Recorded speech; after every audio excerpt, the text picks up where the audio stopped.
why do people snore? Like, what's the principle behind it? Why is it happening? Normally, people won't snore, but while sleeping, they'll, be the loudest one. So, what's the reason behind that? So most common causes for a person to snore is basically once the nose gets blocked.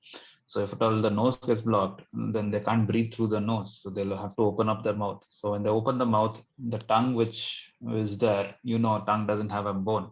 So it kind of slips back. And once that slips back, you'll tend to snore. And you would have observed people who snore are usually extremely obese.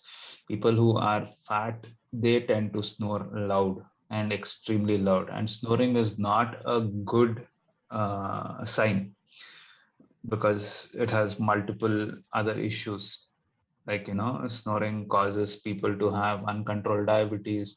People will have issues of hypertension. It will also lead to sudden death.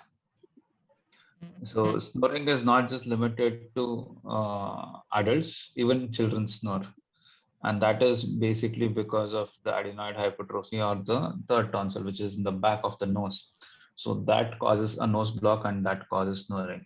So people assume that, we should not go for surgery, we should not approach a doctor, snoring is fine, people are deep sleepers, that one, this one. No, that's not true. Any kind of snoring is bad. So kindly consult a ENT doctor and assess why exactly are they snoring.